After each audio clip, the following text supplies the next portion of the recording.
Hello, আসসালামু আলাইকুম। সবাই কেমন আছেন? তো আজকে সৌদি আরবে ঈদ, আমাদের এখানে ঈদ। তো এখন বাজে প্রায় 5টা। এই 10 মিনিট আগে ডিউটি থেকে আসলাম, এসে ফ্রেশ হয়ে রেডি হলাম, একটু পরে নামাজে চলে যাব। তো আমাদের ঈদটা আসলে কেমন সেটা আমাদের সাথে থাকলেই দেখতে পারবেন। আমরা আসলে যেটা ভাবি যে প্রবাসীদের ঈদটা কেমন, আসলে তেমন না। এখানে আসলে সেটা বোঝা যায়। তো আমাদের সাথেই থাকুন, দেখতে পারবেন আমাদের ঈদটা কেমন। তো এখন শুরু হয়ে গেছে আমাদের, ধরতে গেলে এখন থেকে শুরু হয়ে গেছে, মানে ডিউটিটা শেষ হয়েছে, বাসায় আসছে, এখন থেকে আমাদের ঈদ। তো এই আনন্দটা কতক্ষণ থাকে সেটা আমাদের সাথে থাকলেই বুঝতে পারবেন। তো চলেন আমাদের সাথে। ভাইয়া বলেন, ফিরোজ ভাইয়া, তো সবাই এই ফেসবুকে তারপরে লাইভ এসে জিজ্ঞেস করে সবার ঈদ বাজেটটা কত ছিল। তো আপনার ঈদ বাজেটটা কত ছিল এবার? আমাদের প্রবাসীদের কোনো ঈদ বাজেট হয় না। তারপরে একটা বাজেট আপনার কি ছিল সেটাও কম।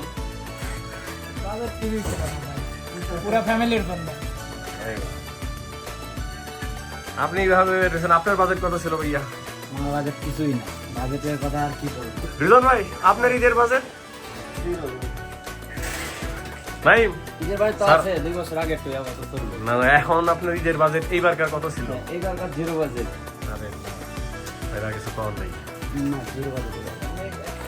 এটাই সত্যি, আমাদের নিজেদের জোর করার না কেন একটা প্রবাসী ঈদের মাঝে সবসময় কেন আপনি শেষে সবাইকে দেওয়ার পর আমাদের কাছে দিচ্ছে।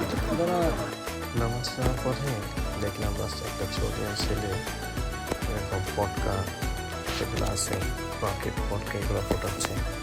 হয়তো বেশি থাকলে আমরাও করতাম, এখানে আনন্দগুলো আমাদেরও থাকতো। কিন্তু আজ এই প্রবাস আমাদের কতটা চেঞ্জ করা ফেলাই সেটা এগুলো মনেই হয় না। এগুলো যতই দেখি আর যতই ভাবি ততই শুধু দেশের কথা মনে পড়ে। না জানি আল্লাহ তাআলা কবে কপালে রাখছে, কবে চাইতে পারবো।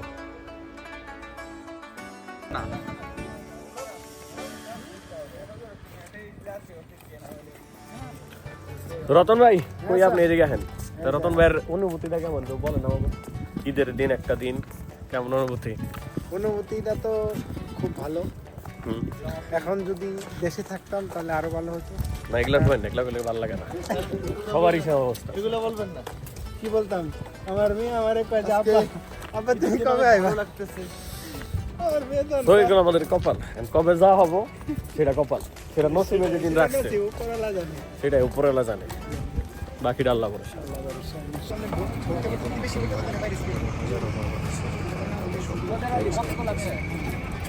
আসলে এখানে মিস করি আমরা কী করবো, আমরা তাদের জন্য কী বা করতে পারবো?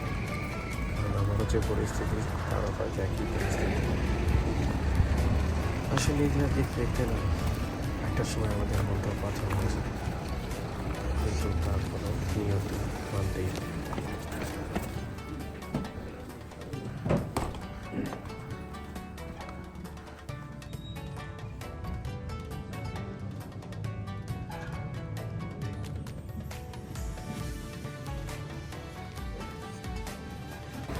নামাজ পড়া শেষ, এখন আমি বাসায় চলে যাবো, কারণ 11টা থেকে আবার ডিউটি আছে।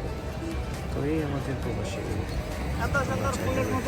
বাচ্চা কোটে কলেজে আয়া লাগে না। শেয়ার করে আর আমার জন্য দোয়া করবেন। আল্লাহ হাফেজ।